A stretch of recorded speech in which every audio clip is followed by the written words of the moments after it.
Hello everyone, welcome back to chapter 3 of Silman's complete endgame course. In today's video, we are going to look at the topic 3 of class D from rated between 1200 to 1400. All you need to know about opposition from 1 to 100, everything is going to be simply covered in this particular video, everything about opposition. It's going to be extremely critical video for you guys to watch. In today's video, we are going to look at 16 critical diagrams and it's going to be extremely helpful. So now let's check it out. Now coming on to the first diagram we have on our board, we have this particular position. So basically, distant opposition is similar to basic opposition, where king is facing each other with only one square separating them.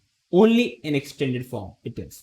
So you can just see that if I put the king closely, you will realize that between the king there is only one square gap, or you can even say there is an odd number of squares. If I put the starting position and if you count the square, odd, if, there are even squares. So there should be at least odd squares between the kings if you need to get an opposition. So the side which will make a move here will get the opposition. For example, let's white to play and white makes the move king to d2. In this particular position, if you again count the squares, odd, if, odd. So there are odd square between the king. So basically, in this particular position, if king makes a move, he will basically it's black to play, and basically black lost the battle of opposition and white won the battle of opposition, because once black king comes in forward, you will have this particular position. And if you just get the same idea that if it's black territory and if it's white's territory, so it's black to play now. So it doesn't matter where black go, white is going to go another way, and basically white is going to penetrate into the black camp. So this is what means by distant opposition. Just the squares increases and nothing else. Okay, so basically whoever moves with an odd square between the kings does not have the opposition. One or odd squares separating the king and the person to move with an doesn't have the opposition. Conversely, the person to move with an even number of squares between the kings does have the opposition. Like the statement said, like in this particular scenario, there are even numbers of squares. So it's white getting the opposition part. So basically, if there are even numbers of squares between your king, and if you are white and it's your move, so basically you are the one getting the opposition part. And if it's a white and if there are odd numbers already and it's your move, so basically your opponent have won the battle of opposition. So this is all meant by distant opposition. That it is not something complicated part, it is just easy. So this was the first diagram. So now let's move on to the second diagram. Okay, so we have the second diagram on the board. We have this particular position, but now the kings are on the diagonal part. So basically, how can we get the opposition? So basically, it's just the same as basically like the file. It's the same as diagonal. You can just count the squares, odd, if, odd. There are already odd numbers of square. So basically, the side which is to be moved will simply lose the battle of opposition. For example, in this scenario, it's white to play. So white plays the move king c3. King also goes here. So basically, after king f6, you will realize that there is already only one square gap, or you can say odd number of gaps. So basically, black have already won the battle of opposition because it's white to play. Okay, guys. So just you must remember that in such opposition battles, you want to have an odd number of squares between the kings with the other guy to move. The side to move will lose the opposition as there are already odd squares between the kings. This is all meant by opposition. So this was the second diagram known as diagonal opposition. So now let's move on to the third diagram. Okay, so we have the third diagram on our board. We have this position where the kings are being placed randomly, and we need to find out which side is having the opposition and which side is basically going to win the part. Now, it looks tricky because the king are not on the same file, the king are not on the same diagonal. So how can we figure out that which side is having the opposition? It's very hard. Like when I was making the video, even I didn't know how to calculate it. But after making the video, I successfully know that how to calculate this part of opposition. So basically, in this very part, like it's white to play. So which move are you going to play to get the opposition? Is my question. You can try to write down in the comment box below before playing out, resuming the video, and I'm going to tell them. The move you must play in this position is to play the move king to a2. And basically, in this type of situation, the rule is to make a square or a rectangle in which each corner is the same color with the other guy to move. So in this particular scenario, as you can see, white king went to the a2 square, and you will realize that if you just connect the another king with your king and make a rectangle or a square, you will realize that all the squares are the light squares. There are no dark squares, and it forms a rectangle. So it must form a rectangle if you want to have an opposition, if you want to get an opposition. The king should be on the same squares. You have to make a rectangle, and each corner of the rectangle must have the same square, same color. So basically, it just means the same that you are having the opposition. So after king a2, black plays the move king f8. So how are you going to continue? White again plays the move king b2, again forming a rectangle. King here, and now we have king c2. So basically, you can see how the rectangle is being smaller, but still the opposition is still there. King goes here, here, here, here. We still have this, and you can see how the rectangle is just being smaller and smaller. And here we have this position. There is no way now black can run away with the part, because if black tries to play king to g7, you can simply play the move king g5, and now you are having the opposition. It's black to play. You have successfully won the battle of opposition. If black plays the move king to h7, now you can play the move king to f5. Now you will see you are already having the diagonal opposition, and it's black to play. So you have successfully won the battle of opposition again. And if black plays the move king to g8, then you can simply play the move king to g4, and you will say that there are odd squares between the kings. So you have basically won the battle of opposition again. So this was the third diagram, opposition without direct contact, without direct connection or contact. And you can see how tricky it was, but it wasn't tricky, but it was actually very interesting to get the knowledge of this opposition part. And I hope that your all doubts about the opposition part is now clear. You can just figure out how to win any kind of position and by getting the opposition. Okay, so this was the very third diagram. So now let's move on to the fourth diagram. Okay, so we have the fourth diagram on our board, and in our previous video, I have discussed already this rook pawn endgame we have, where white is having a rook pawn. You can say h pawn or a pawn, it doesn't matter, but the king is in the back of the pawn, or at least on the side. But in this very position, white's king is on the front from the pawn. So is it winning for white or not? So there is a useful advice in the book. If you're trying to win and you can enter a pawn endgame where you have a rook pawn, be careful. The words rook pawn and draw seems to be bound at him. It means that whenever you are having a rook pawn and you are a pawner, be careful that you might not be winning the game.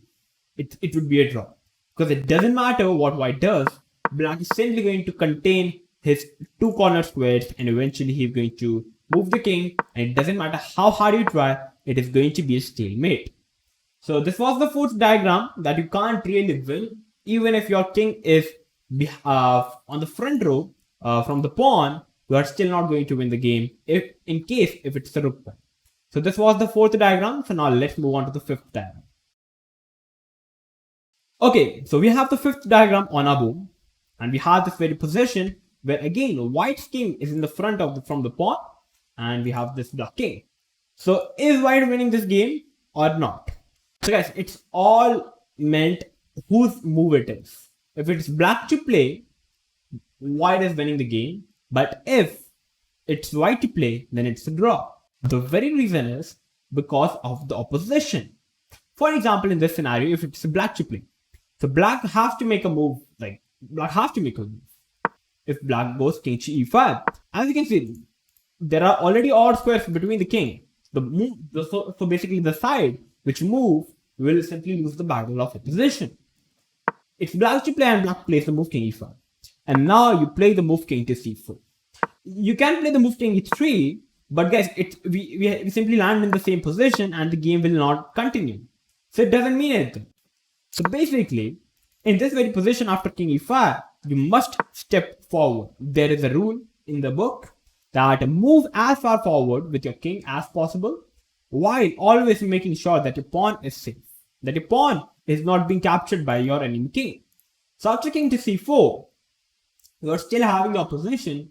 The reason is, like after king e4, like black is saying that now black is having the opposition because again there is an odd square. But guys, it doesn't matter about the opposition now anymore, because if white pawn reaches the queen square, then white is the one winning the game. So after king c4, black makes a move. Like black is claiming that black is having the opposition, but you can simply play the move now d3. And after d3, it's still black to play, and now you are again having the opposition. But basically, whenever you are having an extra pawn, you are having the time to waste the move and basically to give the opposition to your opponent. So in this position, white pushes the pawn, king play, and now we have this. And again, white is having the opposition, and if king goes on the side, we go to the other side, and we try to push the pawn. And eventually, we just need to ensure that the pawn becomes queen. So like in this very position, white can eventually win by playing the move king to c7. But okay, white still pushes up the pawn because now it's because white is the one having the opposition, because there are already odd squares between the king. So white can simply waste a move, and after black plays, he can easily push the pawn and eventually bringing the king and eventually making a queen and winning the game. So this is what happens if we have this position and if it's black to play. Now let's take a look. What if it's white to play in this very position? Okay, we have the same position on the board, but now it's white to play. So white makes a move, but in this position it's a draw because black can simply follow white's king. And now it doesn't matter what white does, black is simply going to copy. And once white's pawn pushed up, now it's simple. It's as easy as a draw. It doesn't matter what you do. You just need to copy the king. And you must always go back straight to the pawn whenever your king is forced to go backward. And you just need to copy the opponent's king. And eventually, it would be a stalemate. So this is what happens if it's white to play. So basically it's a draw, but if it's black to play, it's winning. So this is all about the fifth diagram. So now let's move on to the sixth diagram. Okay, so we have the sixth diagram on our board. We have this position, but the only difference here is that the white's king is 2 square forward from the pawn. So like the basic difference in this position is it doesn't matter whose move it is, it's still white winning the game. The reason here is if it's black to play, white is still winning because white is already having the opposition if it's black to play.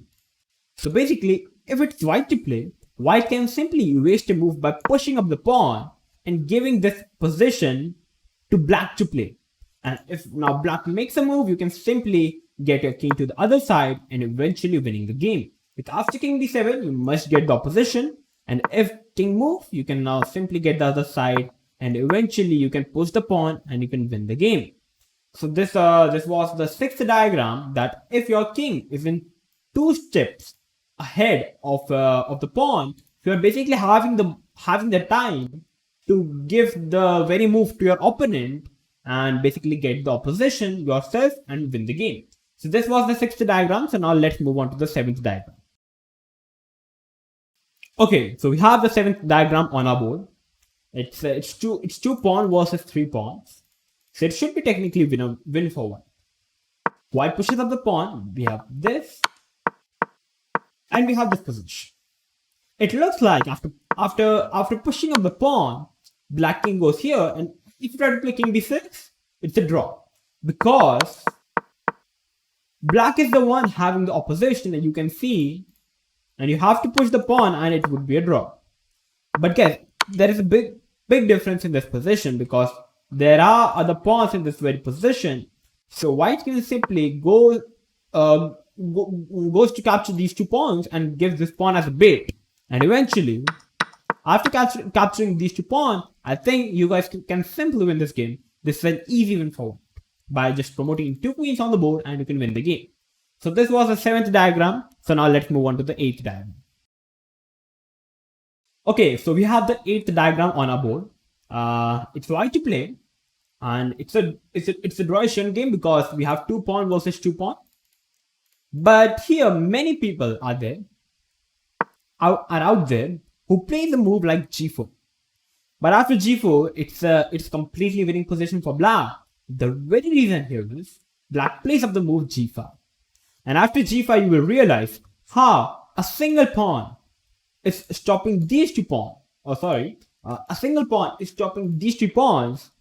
And basically, there is a quotation here.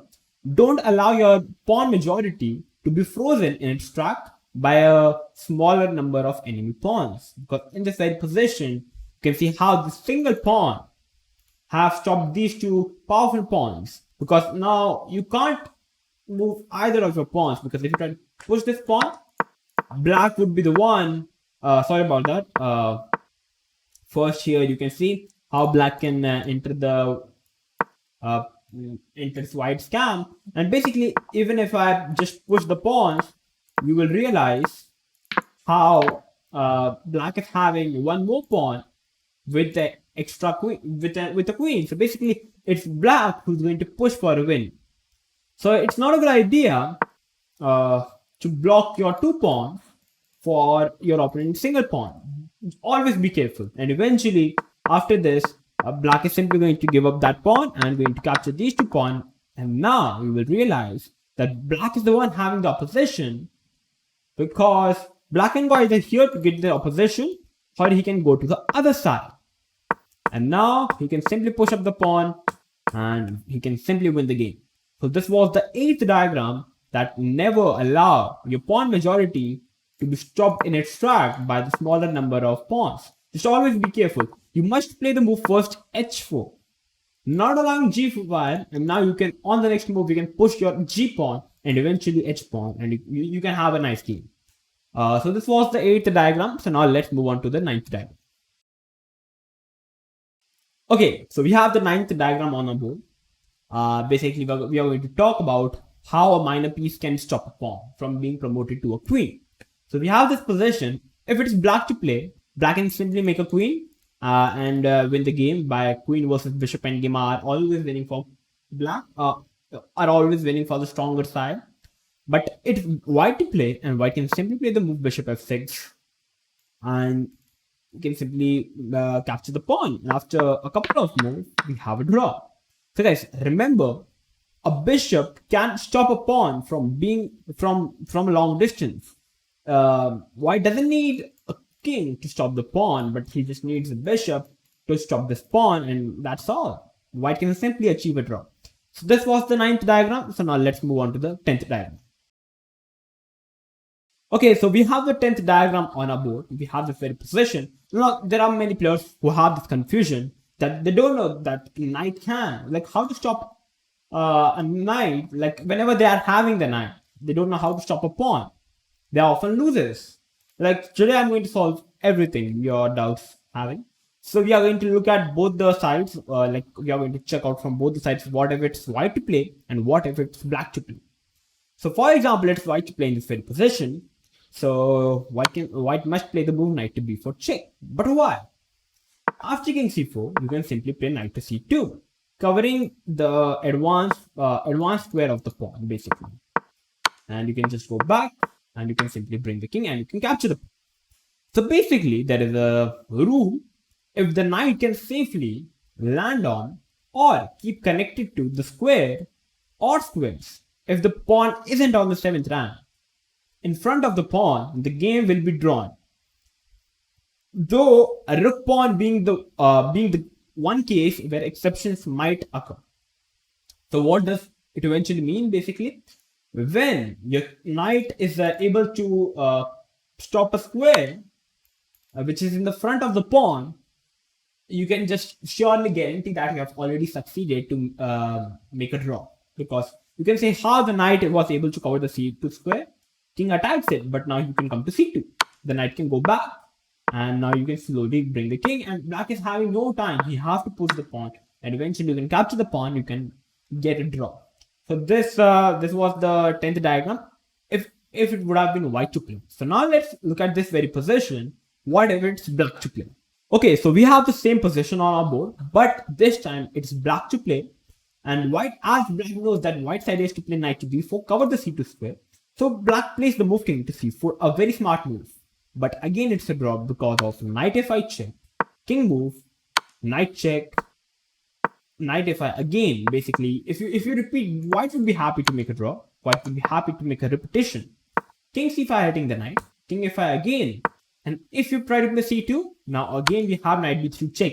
And as you can see, white knight is again able to protect the c1 square. And again, it's a drawish endgame. You can't make any progress. So white can keep checking you, and you won't be able to make a successful queen. And eventually, it would be a draw. So this was the 10th diagram.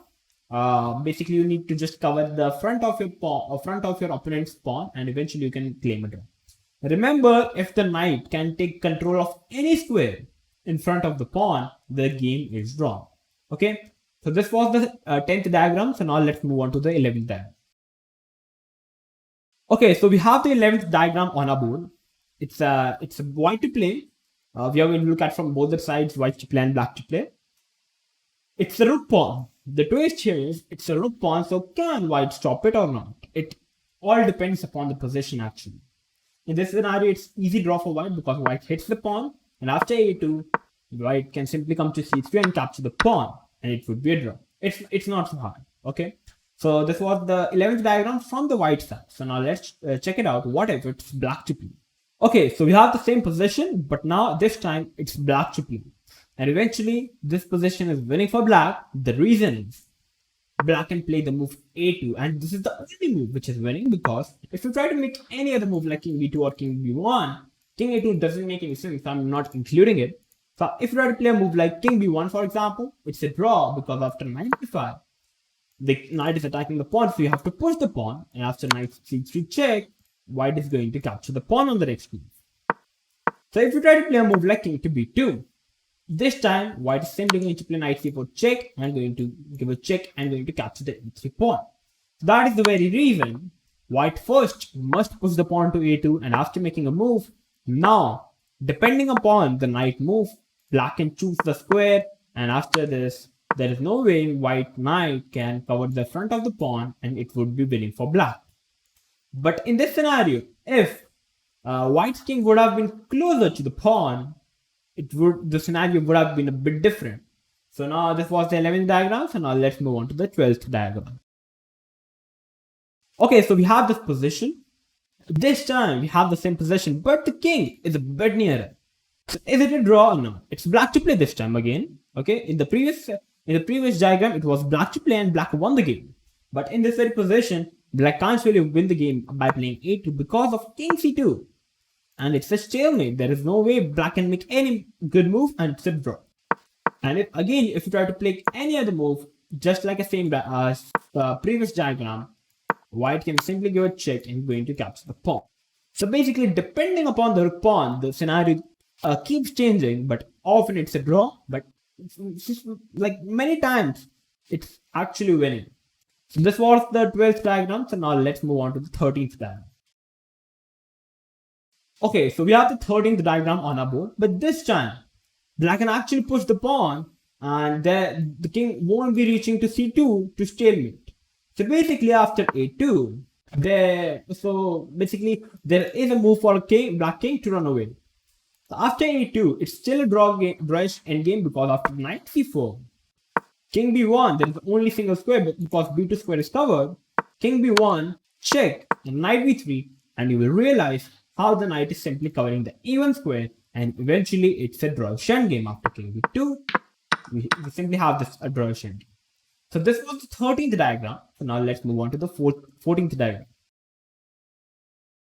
Okay, so we have the 14th diagram on our board. So it looks like a draw, but guys, it's white to play, and it's actually made into because after knight before, there's no way black can make any move from the king. So black is forced to push the pawn, and this time white can successfully checkmate the black king. So there are some scenarios in the rook pawn endgame where your opponent's king having the pawn, the king is simply just close to the pawn, pushed into the last rank, pushed into the corner. You can just come out with the king, try to simply don't giving any squares to the black king, and eventually you can smoother mate to your opponent. So this it's a very rare instance. Often it's a draw. So this was the 14th diagram. So now let's move on to the next diagram.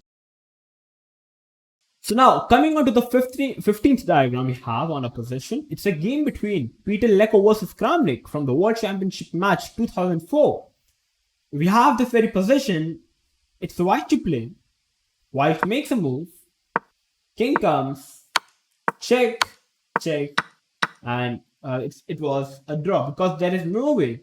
If the king is far away, if the opponent's king having the rook is far away from catching up the pawn, eventually the game is a draw. And if, for example, if the king having the pawn is near the pawn, and basically the king can't go with the pawn, and eventually white can successfully promote to a queen, and eventually rook can capture the pawn, and eventually it would be a draw basically. Okay, so basically you must remember that if the pawn is lost, black can actually checkmate the white king with a rook. It is possible, as we have already discussed in our previous session. So you must always protect your pawn and try to try your best to make your opponent trade off the rook with your pawn, and eventually it would be a draw. So this was the 15th diagram. So now let's move on to the next diagram. Okay, so now coming on to the final diagram of the 16th diagram. It's black to play, and this very position, where the king is too far away from the pawn going into the vacation, and white king looks near the pawn, but in this very position, it's winning for black. The reason is rook b4 wins the game. Simply cutting off the king. If the king would have, if it would have been white to play, white would have played the move king f4, and it's a draw. But after b4, simply cutting off the king, white have to push the pawn, because if it tries to move the king, black can happily come with the king and eventually capture the pawn, and eventually mate you with the rook and the king.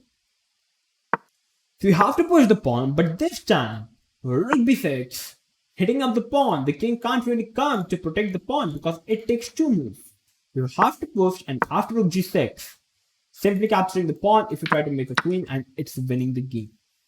So basically, a pawn on the 5th rank, and a king on the 3rd rank by the enemy rook is always a win for the side with the rook.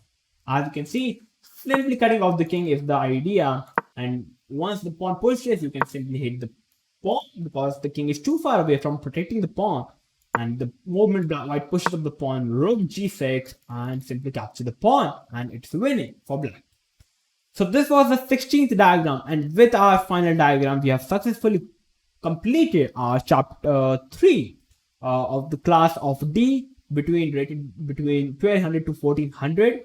Your endgames are good, are generally being good, slowly and steadily. So guys, if you liked all the 16 diagrams, then make sure to like the video. If you are new to our channel, then make sure to subscribe to our channel, and make sure to share this video with everyone, because endgames are extremely very critical, because there are 90% of the players simply made some bad moves in their endgame, and eventually even though they were winning in the middle game, they simply lose in the endgame. So I think that you must not want your friends to lose such kind of endgame. So make sure to share this video with everyone. So I'm going to come up with the next part. So till then, stay tuned and keep watching One Shot Chess.